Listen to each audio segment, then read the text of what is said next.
views and opinions expressed in this program are those of the individuals involved and do not necessarily reflect the official policy or position of Radio Agri 90.1 FM management.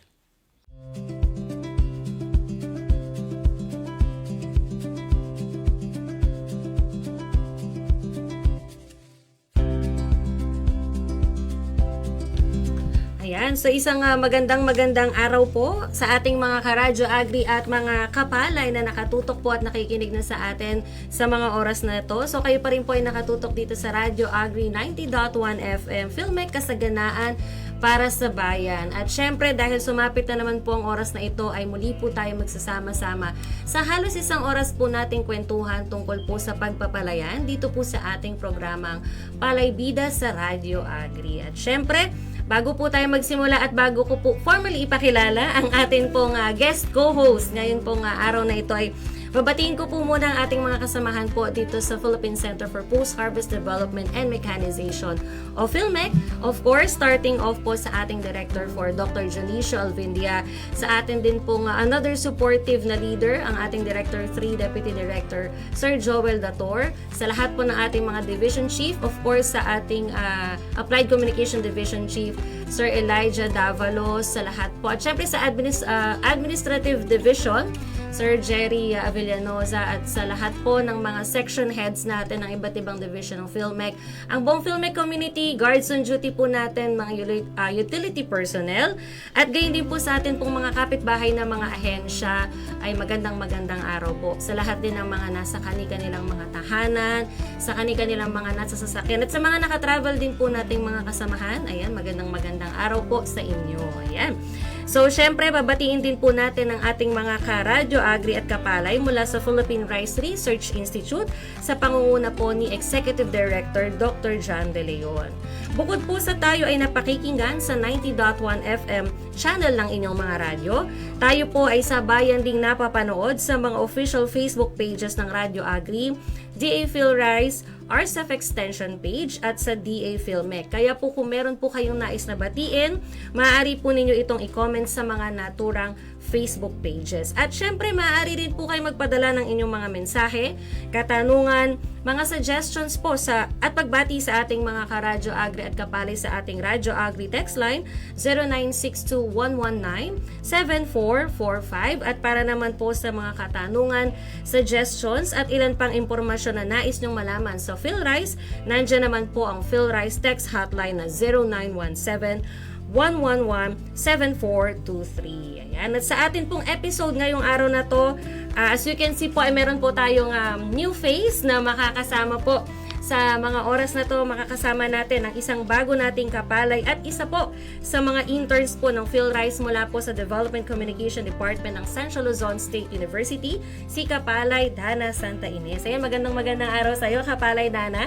Magandang hapon. Magandang hapon sa inyo mga kapalay at mga karadyo agri. So gusto ko lang batiin yung mga kasamahan ko sa DevCom Division ng PhilRice and yung mga kasamahan ko din sa RCEF Seeds, sina Ate Grace, Ate Yubi, Ate Rosie, Ate Jaire, yung mga co-interns ko, si Arwen, si Cristel, and yung mga other interns right now sa CLSU DevCom, sina Jetro, sina Bert, at yung aking pamilya na nakasubaybay ngayon sa Radyo Agri. Ayan. I-shoutout na rin natin yung ating mga interns dito sa Applied Communication Division na nasa Radyo Agri din. Si Agatha, si Alexis, si Frenchie, si Jessa, at yung naka-standby na supportive kuya ni Dana. Ayan, si Sir Carl Allen Aquino mula pa rin syempre sa ACD. Sa lahat po ng nakatutok, nanonood, nakikinig, magandang araw po sa ating lahat. Ayan. So patuloy po tayong pinagkakatiwalaan ng mga ahensyang gaya ng PhilRice pagdating po sa potensyal ng radyo sa pagbibigay ng mga makabuluhang impormasyon sa pagpapalayan. Lumabas po sa isang report nga ng NTC o National Telecommunications Commission na sa 1,000 active radio station sa bansa, 300 po sa mga ito ay engaged po sa mga agriculture programs. At sa loob ng 10 taon ay patuloy ang partnership at engagement nito sa mga radio stations kagaya ng Radyo Agri 90.1 FM upang makapaghatid ng mga kaalaman sa mga magsasaka.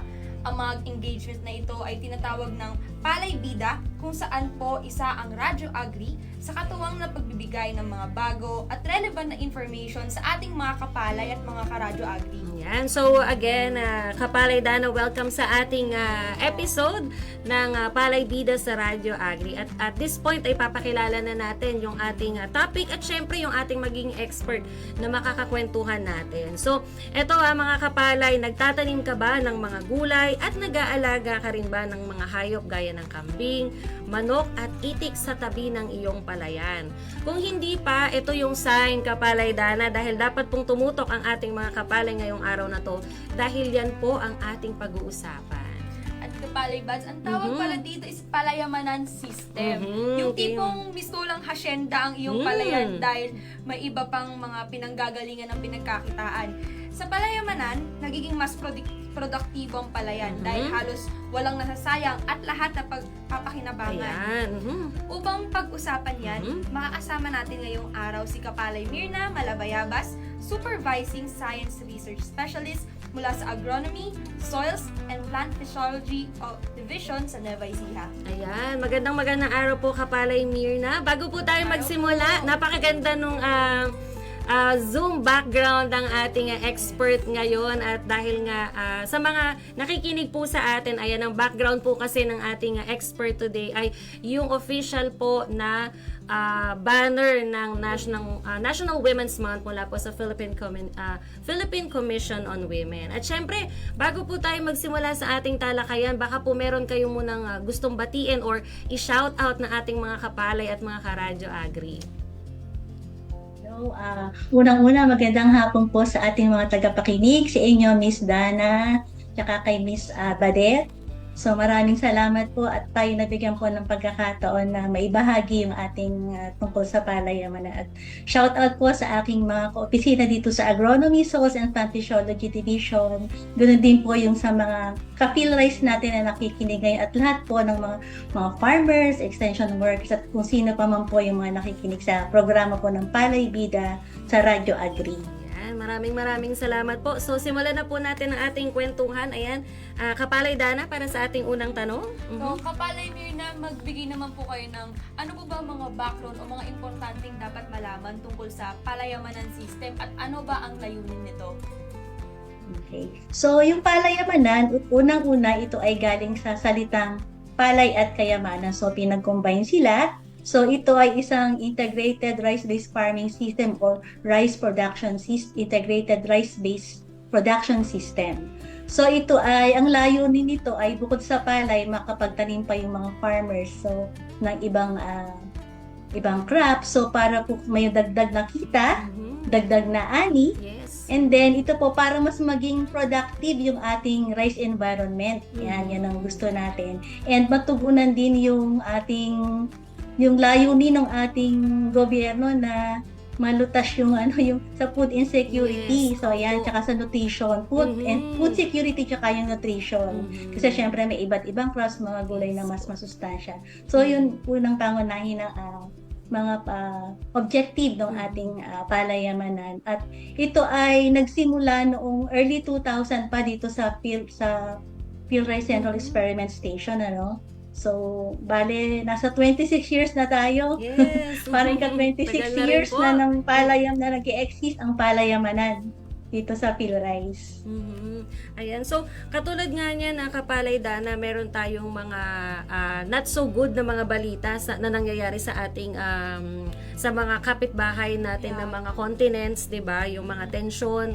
Actually, nagiging part din ng balita din kasi natin na isa sa tinututukan ng Department of Agriculture yung ma-ensure yung food security, yung maayos na food supply lalo na sa mga ganitong pagkakataon. Kaya po, actually nakikita ko din na base din sa na-share ni Kapalay Mirna ay kahit pa paano itong mga ganitong proyekto ay nakakatulong at nagiging malaking contribution siya para ma-sustain or maging sapat yung food supply natin at ma-address yung mga problems natin when it comes to food security na kahit pa paano, despite the situation na nangyayari sa mundo, meron tayong mga mas sigurado na mapagkukunan natin ng pagkain sa pamamagitan ng ganitong proyekto mula sa PhilRice. Ayan.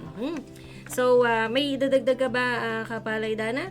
Nabasa ko din po. Ayun, nag-research kasi po nag-research actually po talaga ako. si Kapalay Dana para po dito sa ating talakayan na to. So, yun, share mo naman yung na-research, Kapalay. Apart din po pala sa mga crops, palay po, pwede din po pala dito ang livestock, Yes. poultry, ganun. Tapos ang interesting lang po na parang ang laki-laki po pala ng sakop nitong palayamanan, hindi lang talaga sa crops siya umiikot. Kaya po ang blessed din po ng ating bansa, lalo na ng ating lalawigan dahil napakayaman po ng ating lupa na talagang pwede mo siyang mapakinabangan at ma-maximize po lalo na sa pagsagot ng food security and food supply natin dito sa ating bansa. Ayan. So, very interesting first question pa lang tayo at ayan, para naman po sa ating ikalawang katanungan, Kapalay Mirna. Ito pong proyekto na ito, ang Palayamanan System, ay mayroon daw pong 3 pangunahing prinsipyo. So, pwede niyo po bang i-share sa amin ano-ano po itong mga principles po na ito at paano po isinasagawa po ito sa pamamagitan ng sistemang ito?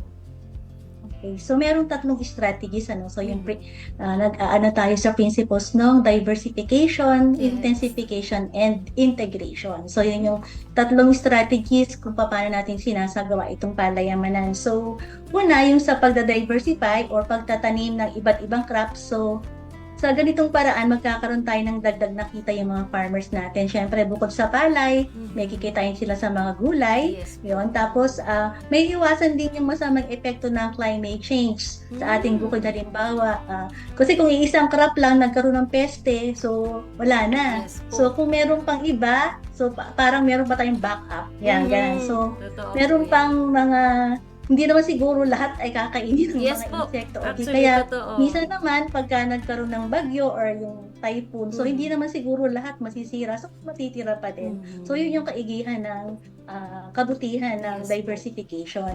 Tapos doon naman sa crop intensification, nag-intensify tayo. So pinapaigting pa natin yung pagtatanim ng mga gulay or iba pang crops dun sa ating bukid para mas ma-maximize natin yung gamit ng ating bukid. So, yung space and time, so parang mas mabilis yung kita. At habang nag-aantay tayo sa ating yung harvest ng ating palay, so mayroong mga crops pa tayong maha-harvest. So, at dahil dito, pagka nag-intensify ka, so syempre, dadami yung trabaho, no? So, pag madami na yung gawain sa bukid, so mag-o-offer to ng opportunity para dun sa mga, halimbawa, may mga kamag-anak tayo, or kahit yung sa kabahay na lang Sa natin, labor. na walang trabaho. Yes. So, di ba? So, magbibigyan natin sila ng trabaho, yung mga kakilala, or yung mga kamag-anak na walang trabaho, pwede sila nating kuhanin para makapagtrabaho dun sa bukid natin. And then, doon naman sa integration, so nabanggit ni Miss Dana, tinanong niya kung merong livestock. Yes, so ito yung nag-i-integrate din tayo ng ibang components, gaya ng paglalagay ng mga livestock, gaya ng itik, o kaya mga, ano pa ba? Itik, may pato, ganyan. So, mga chicken, pwede Yes rin, po. kambing, so yon. So, doon sa ganitong paraan, pwede tayong parang papasok na dito yung value adding kasi may mga integration na tayo, makakapag-value adding na tayo. Yung binibigyan natin yung importansya, yung mga, parang yung output ng isang component, pwedeng gamitin doon sa isa, parang gano'n. Yes. So, magkakaroon tayo ng value Galing, adding. no? Kumbaga po, halos yung mga nabanggit mo din kanina, Kapalay Dana, ay pumapasok din dito sa 3 strategiya na to. So, yung diversification para sa iba't opportunity sa ating mga kapalit, mga karadyo agri, na magkaroon ng mas mataas na kita dahil kumbaga maraming mga pwedeng ma-produce ang ating mga kapalay dito sa sistema na to. We have the crops and of course yung mga vegetables and fruits, tapos yung poultry and livestock. Tapos sa crop intensification naman, kagaya doon na nabanggit ko kanina na sobrang blessed tayo kasi napakayaman ng ating lupa, yung ating mga bukid. Kaya pwede po siyang magamit sa iba't ibang paraan nang hindi rin ako kompromiso yung ating lupain, yung mismong lupa, dahil syempre yung nutrients din nun ay pwede kasing may mga mawalang components nun. So sa pamamagitan ng crop intensification, I believe, Kapalay Mirna, ay napagyayaman pa din natin yung ating lupa, yung sustansya ng lupa. And of course, with the poultry and livestock, yun na-mention mo naman kanina na integration. Dagdag ko lang din po regarding sa integration. mas dahil dito sa palayamanan system, mas lalo palang nagiging productive kasi hindi lang Yes. food security ang ina-address nito, pati environment, problems, and Yes. lalo na yung sa employment. Parang Opo. napakaganda na Totoo. beneficio nun, para, lalo na sa ating mga farmers, sa ating Yes. mga kasamahan. Ayun po. Ayan. Pati yung ating mga youth, yung mga kabataan din natin ay pwede po ito for sure na opportunity sa kanila na makita kung gaano din kahalaga yung sektor ng agrikultura, lalo na sa mga ganitong proyekto gaya ng palayamanan system. Ayan. For our third question na, papalay na. So dito po, nabanggit niyo na po kanina sa integration yung dahil merong mga iba't ibang Livestock. itik, ganun po, Oo. pwede po natin yung idagdag. So, paano po sa sistema na ito nagagamit ang mga patapong produkto tulad ng dayami, dumi ng hayop, at iba pa upang maging pakinabang? Nakakatulong po ba yung mga nabanggit ko sa palayamanan system, lalo na po sa kalikasan? Yes, sobrang nakakatulong siya. Kasi sa palayamanan, binibigyan din natin ng importance yung biomass recovery. Yes. Yung mga farm waste natin sa halip na itapon siya. So, binibigyan din natin siya, yung nabanggit ko kanina, value adding, Opo. di ba? So, yung, halimbawa yung dayami, sa halip na sunugin natin siya, marami siyang pwedeng paggamitan tulad ng, pwede siya natin siyang gawing substrate ng ng kabute, ng mushroom, no? So, pwede natin siyang gawing substrate ng mushroom. Pwede din siyang gawing mulch dun sa, minsan gumagamit ng plastic mulch kung hindi available. Pwede gumamit ng yung rice straw. Pwede siyang pang mulch, yung inilalagay dun sa ibabaw ng mga vegetable beds para ma-conserve yung moisture, yung weed growth, ganyan.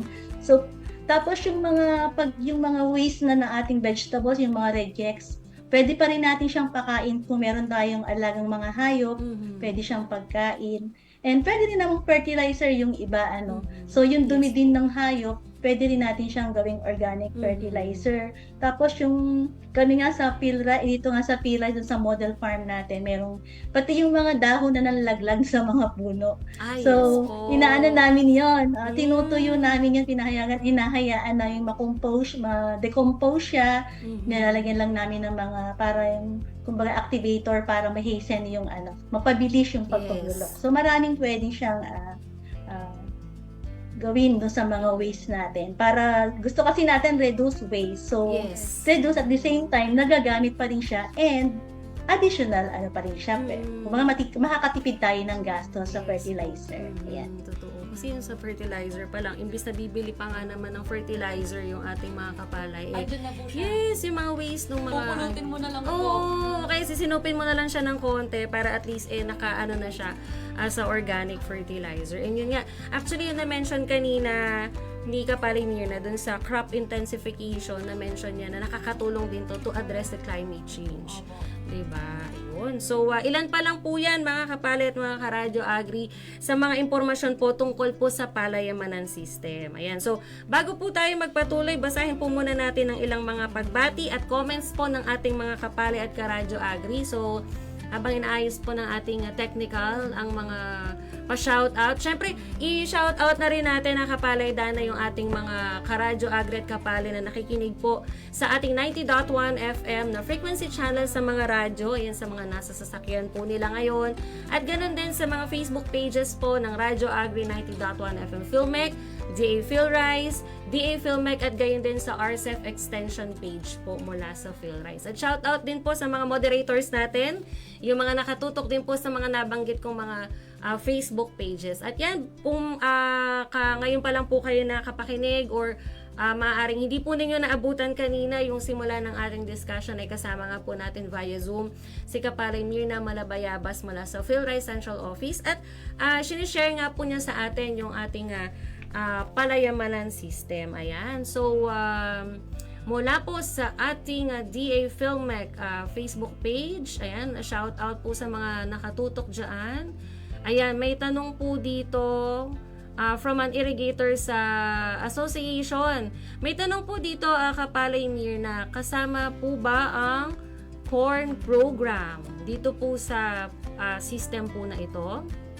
Corn? Opo, yes po. Corn program for Opo. mais. Okay. So, hindi po siya actually hindi siya talaga kasama, no? Pero yung corn, nagtatanim kami ng corn. Yes. Parang ganun, kasi under siya ng DA National Rice Program.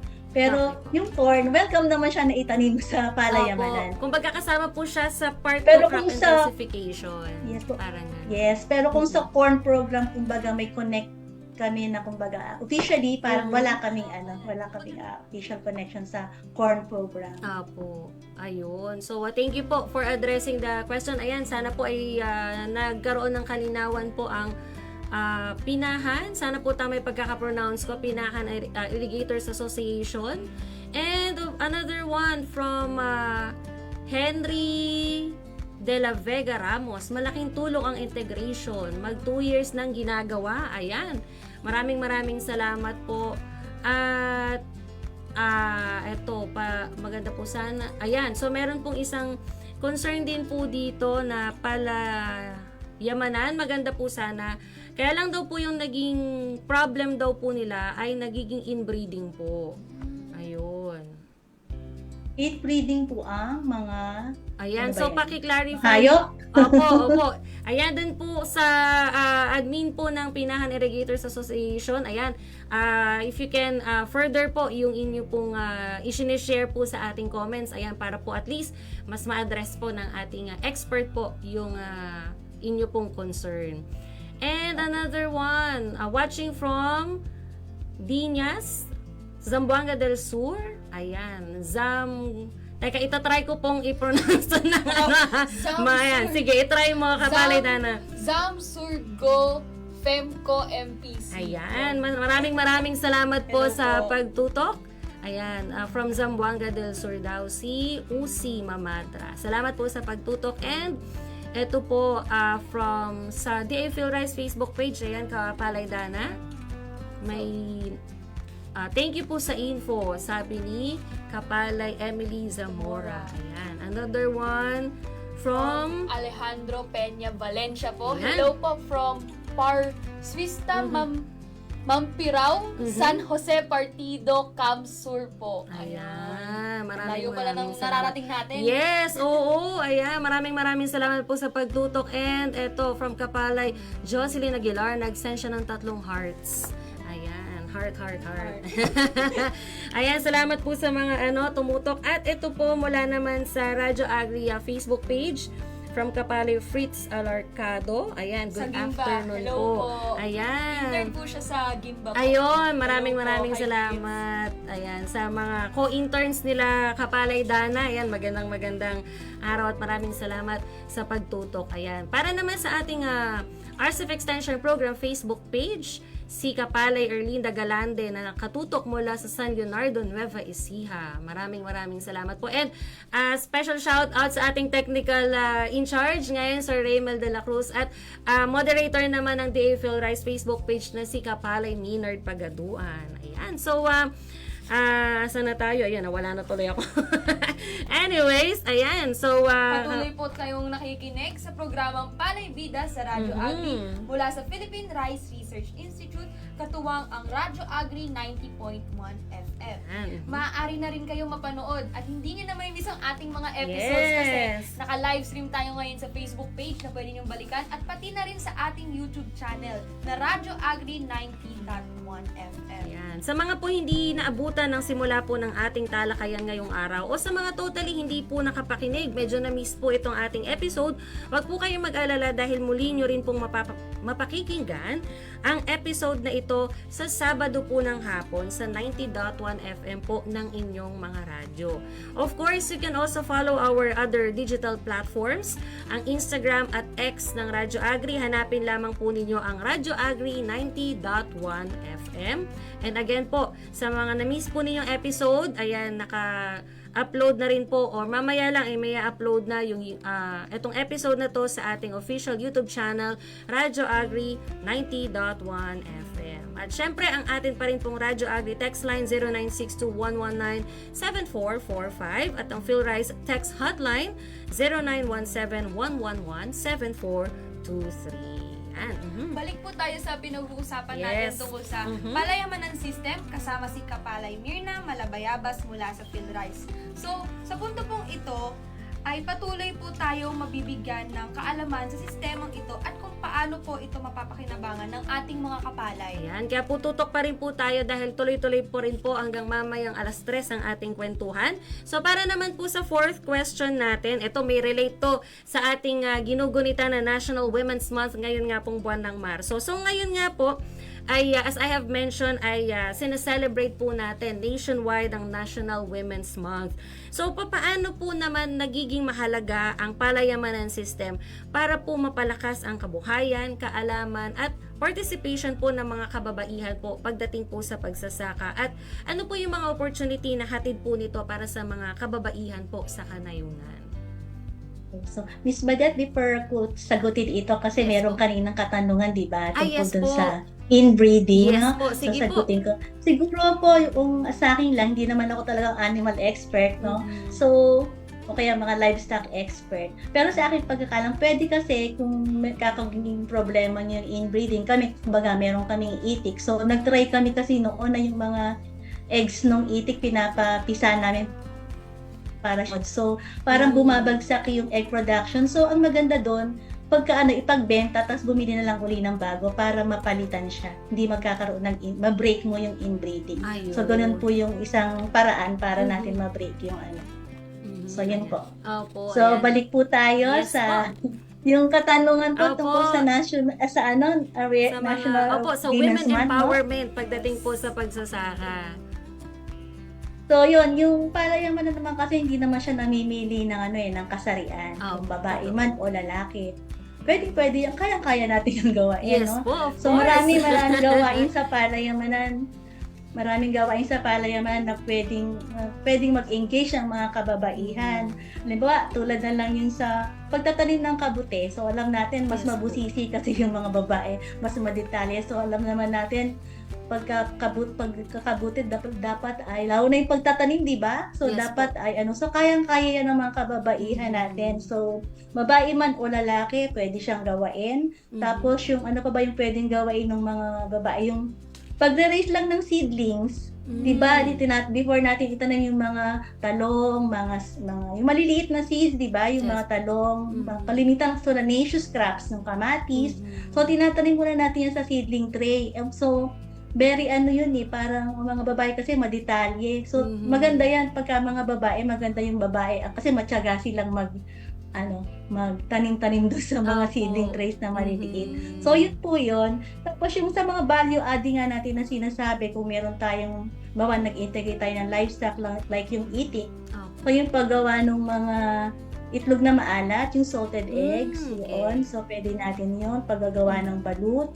And then, yung mga vegetables natin, yung mga excess na pwedeng hindi mabenta na sa palengke dahil sobrang dami na, yung mga kamatis na pwede natin yung i-value adding. At yung mga babae, ang mas may, kumbaga parang sa tingin ko sila yung mas matyaga magawa ng mga ganun. Yung mga papaya, yung mga excess. Magagawa sila ng atsara. Pwede So, na gawing jam, o kaya po iyan Marami ng isang silang- masarap na putahe. Opo.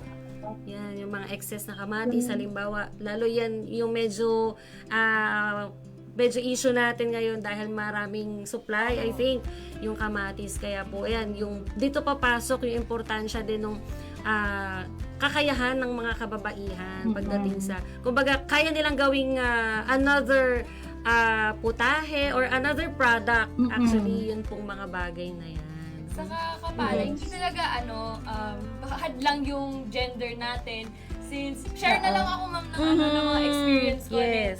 Since meron po akong mga agriculture subjects, hindi ko po alam kung related po dito yung aquaculture, kung pwede ko po siya ma-relate sa palayamanan. Pero nagkaroon na po ng situation nun one time na naobliga po na kailangan po lumusong dun sa aming fish pond. Eh kaso po, konti lang po talaga yung lalaki sa classroom namin. Parang 4-5 lang po ang lalaki. So, kailangan po ng maraming tao doon. So, naobliga na din po kami mga babae. At hindi naman po siya naging struggle Yeah, sa amin. physically, no, Opo. lalo na. Kasi kayang-kaya po talaga, babae ka, lalaki ka, at kung ano ka pa man sa spectrum natin. Yes, ayun, Yes. nakakatuwa. Kaya po yun, good news din po itong sistema na to dahil yun nga, wala siyang pinipiling kasarian at wala rin siyang pinipili na biological characteristic para ma-maximize mo at maging bahagi ka ng palayamanan system. Ayan. Yes. So, sige, proceed na tayo sa ating next question, Kapalay Dana. So, sa mga nais po sumubok ng palayamanan, ano-ano po ang ating mga dapat na isaalang-alang bago ito simulan? Kaya ng ano po ang dapat gawin, or sino man, ano po ang kasarian, or mga characteristics pa po. Oo. So medyo madami to, no, yung mga kumbaga. Yes po, sige po, kaya po natin pwede natin, squeezing dapat yan. natin mga Opo. i-consider kung magpapalayamanan tayo. Yes So po. unang-una, yung kapital ng isang magsasaka. So siya magdidepende yan kung ano yung mga gagawin mo doon sa iyong palayamanan, kasi kung may isang magsasaka, Siyempre, pag marami kang kapital, mas marami yung magagawa mo. Yes. Pero hindi naman limitation yon. So, kung ikaw may palay ka lang, tapos, so pwede kang magdagdag naman ng gulay, ganyan pa, unti-unti. So, depende doon sa kapital ng isang magsasaka. So, sa susunod naman, yung labor or manpower na kailangan. Yes. So, dapat ay ma-identify natin ilan ba yung mga kakailanganin ko sa paggawa nitong isang gawain na to. Pero ideally, pag nag-start ka or kung gusto mo magpalawak ng iyong palayamanan area, so dapat ideally may mga 3 ka dapat sa pagka nag-uumpisa. And then yung landscape din ng bukid natin, kung mataas ba or mababa yung lugar, kung nasaan siya. So yun yung mga dapat nating i-consider. And then yung soil type at saka yung crop suitability. So yung uri ng lupa natin na pagtataniman, kung ano yung naaakma na gulay doon. So ayon dun sa lupa or at saka yung sa location ng bukid natin. Yun. Okay. And then yung pang-5, yung water resources. So dapat Yes. available yung water. Alam naman natin kailangan yan ng ating mga pananim, no? And then importante din yung market. So dapat alam natin na ito ba ay in demand ba to sa market, kasi sayang naman yung effort ng ating mga farmers kung magtatanim sila na wala naman palang bibili. So dapat alam natin yung mga pananim na patok sa merkado. Yan, yung mga may demand talaga. Yes. Okay, hindi man pananim yung mga hayop din, kasi minsan in yung itik, in yung manok. So mga ganong klase. Opo. And then, isa sa hindi din natin dapat baliwalain, yung security ng area. So, Ayun. dapat ay ligtas yung area natin. So, sa mga tao man, kasi minsan maraming kumukuha doon sa mga pananim. And then, yung mga hayop din na pagala-gala. So, dapat safe yung ating Yes. lugar para naman masulit yung effort ng ating mga farmers na nag-i-engage sa palayaman. Ayan. So, naisulat po yung ating mga kailangan i-consider. Ayan, Yes. share mo ulit, Kapalay Dana. So, sabi po ni Kapalay Mirna, una yung kapital, then yung manpower po natin, Yes. siguraduhin po natin may mga kasama po tayo dito. Then pangatlo, yung location po ng ating bukid, tapos yung crop suitability, Yes. and yung water supply din natin, of course. Then aside from that, pati na rin siguro yung sa soil, sa kalimutan Yes, ko oo. yung Soil type. Yes, then yung Perfect. pang-anim, yung market or yung merkado, kung Ako. umaayon ba to sa mga itatanim natin Yes, sa sa ating demands. palayamanan. And of course, lastly yung security, kung secured ba itong area na to, lalo na pag kunwari may mga hayop po, ganun. Oo. Uso po yung mga, kinukuha po yung mga kalabaw or kung ano. Wag po tayong ganon, mga kapalit, mga karadyo agri. Yun, in-emphasize din ng ating expert ngayon na natin, kumbaga, kailangan din natin na ingatan yung mga efforts. Hindi Kumbaga, lang po siya basta-basta yes. gusto mong maglagay ng palayamanan. Kailangan po, ang dami pong i-consider na and factors. yun, feeling ko basics pa lang yung mga na-share ni Kapalay Mirna, and along the way po ay marami pa pong mga kailangan pa, kumbaga magsasanga-sanga yan eh. And don't worry dahil of course nandiyan naman po ang ating mga experts kagaya nila Kapalay Mirna. Kung may mga questions po, for sure ang ating mga kapalay tungkol sa palayamanan system ay nandyan po. Sila Ma'am Mirna, sila Kapalay Mirna at ang kanyang mga kasamahan para ma-guide yung ating mga kapalit karadyo agri na gustong itry at gustong yumaman, di ba? Yes. Sa palayamanan. Yan, sabi nga kanina, galing siya sa dalawang salita na palay at kayamanan. Dahil indeed, actually talagang nakakayaman. Paldo, sabi Oo, nga po papaldo, ng- sabi ng papaldo. mga kabataan ngayon. Paldo. Yes, ayan. Ayan. So, papaldo rin ng ating mga kapalay sa palayamanan system. Ayan. So, para naman po sa susunod natin na question, ito po, kailangan po ba na gawin ang lahat ng bahagi ng palayamanan para po masabing ito ay naisasagawa or po pwede po itong iangkop batay po sa kakayahan at pangangailangan po ng magsasaka? Yes. So, hindi naman kinakailangan na lahat ay Okay. gawain. So, depende talaga yun. Siyempre, may kapital nga tayong sinasabi. Opo. Kasi, so, magdidepend din doon yung mga nabanggit ko kanina. So, yun, depende sa kakayahan ng magsasaka. Yun, yung mga nabanggit natin ng mga factors. So, hindi kinakailangan. Yes. Pwede naman sa umpisa, kung bago pala mag-umpisa si farmer, yung kanyang palayan. So, pwede yung magtanim muna siya ng konti-konti ng gulay. After nun, kung meron na siyang budget, yung Yes, fund, nakapagana na siya. So, pwede naman na siyang, kung gusto niya mag-integrate ng ng mga livestock. So, pwede Opo. namang yung chicken, o mga sabaw, 10 chicken lang, yung mga ganon. So, depende sa kakayahan ng farmer at kung ano yung pwede dun sa lugar nila. So, yung pwede Ayun. gawin. So, yun talaga, para hindi rin po masayang yung effort. Kumbaga, kanina pa natin paulit-ulit na name-mention na hindi basta-basta, sabi nga po ni Kapalay Dana, hindi basta-basta yung mai-invest natin. Kasi, financial resources, yung labor, at the same time, yung mismong area natin ay isusugal natin, kumbaga. Pero it's a good investment, of course, pagdating sa palayamanan system. Hindi po yung sinasabi ko na sugal na hindi po magandang sugal, bad po yun, ha? Wag po. Oo, wag po yun. Di po tayo i-engage po doon. Ayan. So, eto, mag-mention muna ako ng ilang mga comments sa DA PhilRice Facebook page.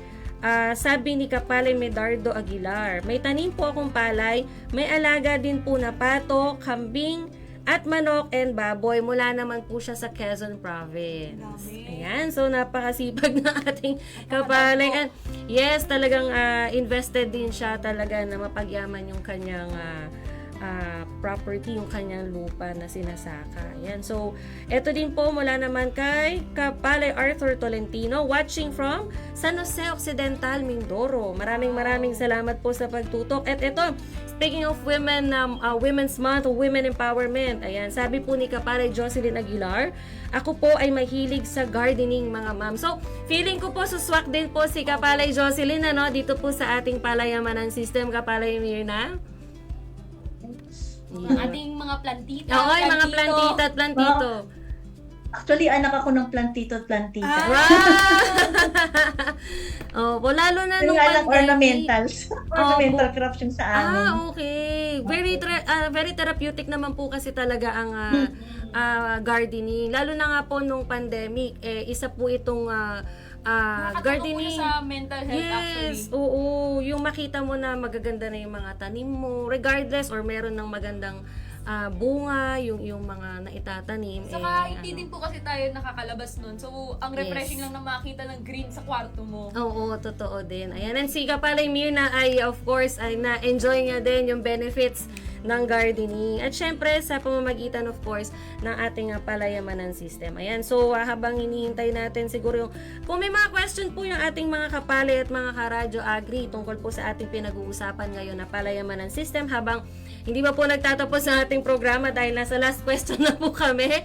Ayan, pwede niyo pa pong i-share yan sa atin pong Facebook page. Comment nyo lang po yan. Nandiyan po ang Facebook page ng Radyo Agri, DA PhilRice, DA PhilMec, at syempre ng RCEP Extension So, Program. ako po Kapalay Badet. May tanong po ako kay Kapalay Mirna. Ayan, sige. Ako po may tanong. So, ano po, hanggang saan po ang kayang i-expand ng palayamanan since nabanggit na po kanina yung Yes. crops, livestock, poultry, pwede pa din po siya mapunta sa aquaculture, mga ganun po.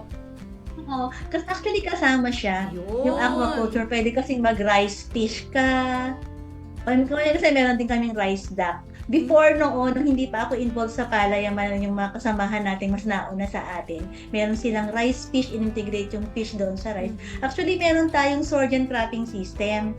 Ito yung isang production system na pwede naman itong gawin doon sa mga flood prone o kaya yung laging may tubig, no? Yes. So, meron kasi itong alternate na yung parang sink, yung merong may tubig, tapos yung raised bed, parang ano ba siya? Yung alternate na ganyan. May tubig, may wala, raised bed, gano'n. So, dun sa mga unahan nun, merong mas malalim na hukay na pwedeng mag-integrate ng fish. So, may tilapia. Sa ngayon, meron kaming konting tilapia doon na nilagay. Pwede naman. Ayun, yun yung good news, Tsaka kumbaga lahat ng aspect. Yung production ng tree, yung mga fruit trees, pwede din siya. Part din siya ng palayamanan. Wow. So, lahat. Parang Ang mahirap lang agro-ecosystem siguro to dito eh. yung challenge lang po siguro dito, paano po siya ma-maintain. Lalo na po Yes, sa sustainability. mga experience ko po kung paano mag-alaga ng fish pond. Very madiwara po kumbaga kasi kailangan po talaga siya i-check from time to time. Tapos if you have other crops like palay, ganun, kailangan mo po talaga ng mabusising pag-aalaga dito Tama. para maiwasan din yung peste. Yes. Ayun po. Para hindi masayang overall yung Oo. efforts. Of course, with this kind of system, I'm sure si Kapalay Mirna would agree na it would take, of course, yung pangangalaga natin, pag-maintain, pag-iingat, yung kumbaga yung action din natin dahil syempre hindi rin magiging maganda yung resulta ng palayamanan system kung hindi natin siya aalagaan at iingatan. Kumbaga tututukan talaga from time to time. May idadagdag lang Yes ako po, nun sige sa po. palayamanan kasi hindi masyadong naano doon sa question. Okay. Meron din tayong pwede din tayong gumawa ng mga organic concoctions para hindi na tayo bibili ng mga pesticides, yung mga organic.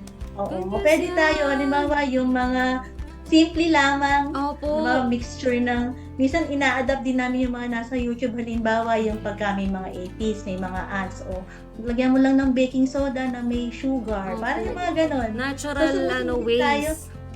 Actually, marami tayo sa YouTube. So, hindi lang naman kami naman na hindi naman talaga kami nagke-create ng technology. Ina-adapt din natin yung Yes mga technology na pwede doon. So, sa YouTube, marami tayong makikita gano'n. Yun. Tapos napaka-safe pa dahil nga kumbaga yung gusto mong maialis o makontrol na peste or kung ano man kahit sa household kaya nang magawa ng paraan at hindi kompromiso ang environment natin and our health as well sa paggamit ng mga chemical. Kumbaga walang magagamit na kung ano-ano mga chemicals na bad for our environment and for our health as well. Ayan. So magdadagdag lang ako ng ilan pang mga pa-shout out. Ito from Kapalay Rymark Sambilad watching Mars FA Association from Santa Josefa ADS. Maraming salamat po sa pagtutok. And ayan, from Kapalay Henry de la Vega Ramos, malaking tulong ang integration. Mag 2 years na nga daw po niyang ginagawa. And ayan, from Pinahan Irrigators Association, thank you po. Ayan, maraming salamat din po. Ayan. So, I think na-address po kanina, Kapalay Mirna, yung question po nila in relation po dun sa inbreeding na kanila pong naibahagi or naging concern kanina. Ayan. So, sa punto pong ito, last question na po ako, Kapalay Mirna. Ayan, sa akin pong panghuling tanong, bati po sa inyong karanasan, magkano po yung maaaring maging dagdag kita or kahit estimate po ng isang magsasaka kapag isinagawa po niya ang palayamanan system? So, base dun sa ating mga data, tsaka dun sa mga rin karanasan ng ibang mga dati ng sumubok nitong palayamanan, ano. So, sabi nila at sabi ng aking mga data, Opo. mga 30 to 50% na increase na dagdag na kita. Paldo. Para Yes, doon, paldo talaga. Yes. Paldo para doon sa magra-rice, monocrop, yung rice. Opo. So, parang meron kang dagdag na kita. Siyempre, hindi ako makapagbanggit ng eksaktong Opo. kasi depende kasi yun sa kung ano lang yung component na Yes. dun sa farmer. Opo. Kasi So, nabanggit... basta may mga 30 to 50, Yes. and posible pa siyang lumaki kung mas madami yung Tama. depende sa farmer at sa component. Yes, kasi nabanggit nyo nga din po kanina na ang daming kailangan i-consider na kung kahit gusto mo halimbawa na i-embrace lahat doon mismo nasa sistema, but kung hindi sapat yung iyong resources at kung ano yung mga bagay na meron ka ay medyo kulang, so hindi pa siya ganun ka-possible. Kaya ang ano din is, kung ano yung meron ka, yun muna yung pagsimulan mo. Then along the way, talagang pwede mo siyang dagdagan pa. Dagdag ko lang din po, I think importante din po na para masigurado or ma-assure natin na may dagdag kita talaga, siguro kailangan din po ng market research. Since nabanggit po kanina ni Ma'am na isa po siya sa mga factors na kailangan i-consider. Kung ano ba talaga yung kailangan ng community natin kasi baka mamaya dagdag tayo ng dagdag ng palay, ang dami na palang palay na nasa paligid, Oo. ganun, kailangan pala ng poultry, ganun po. Oo, kaya importante na mag-research din talaga tayo. Ayan. Opo. So, ito siguro po, final ano ko na to, final question, pahabol ko na lang po na baka po meron po kayong gustong, kumbaga, advice sa ating mga kapare at mga karadyo agri, yung mga gusto pong mag-try ng ating palayamanan system. At for those po na nakapag-try na or ongoing pong ine-enjoy ito pong ating palayamanan system, baka po meron po kayong reminder or gusto po na i-encourage sa ating mga kapalay.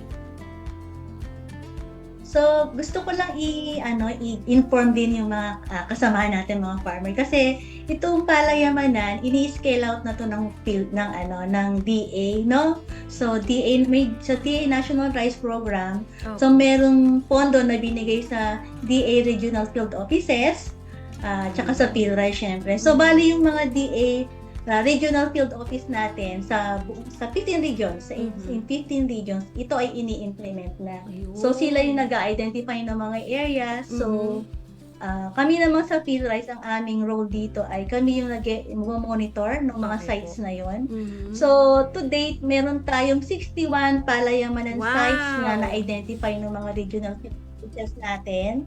Yung iba ay naka-establish na, yung iba ay kasalukuyan pa lang ini-establish. Ayun. Okay po. So, at ito ay, ang purpose nito ay makaskade nga itong technology na ito sa iba't ibang lugar. Mhm. So, yun yung kagandahan nun. So, yung mga farmer natin, baka malay nyo, makasama kayo. Kasi ito po ay community-wide. Hindi siya yung tipong isang farmer lang.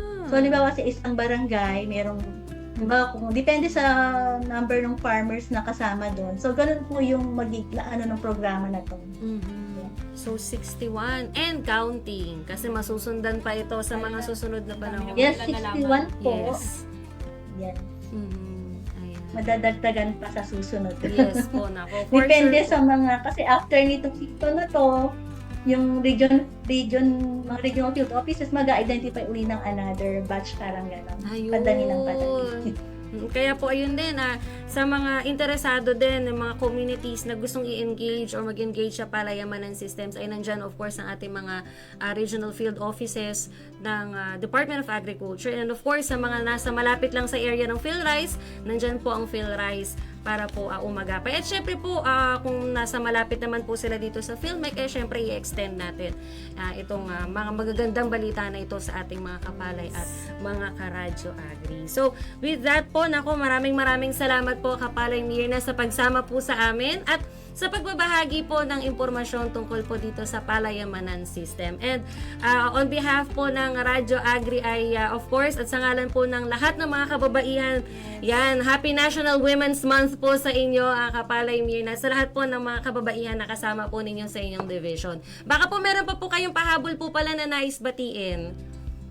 Yan, so, wala naman po, nabati ko na kanina. So, Happy Women's Month na lang po sa lahat. At sana po ay marami din pong natutunan yung ating mga kasama. At sana po ay, kung may mga katanungan po kayo or mga concerns, pwede naman po kayo sa mga may PhilRice web, mga DA PhilRice, Yes. pwede po kayong mag-comment doon. Opo. So, yun. So, kami naman po ay lagi po kaming open sa mga technical assistance. Ayun, that's great Salamat po. po. That's great. Maraming salamat po ulit, Kapalay Mirna Malabayabas mula po sa PhilRice Central Office. Ayan. So, dahil po dyan, let's proceed na, Kapalay Dana, sa ating Palay Tanungan segment. Ayan, mag-recap muna tayo ng ating Palay Tanungan segment, Kapalay Dana. So, sagutin natin ang ating palay tanungan noong last time. Yan, Mula okay. sa tanong na, tama o mali? Mhm. Ang idamuhan app ay tumutulong sa magsasaka na makilala at mapili ang angkop na paraan ng pagkontrol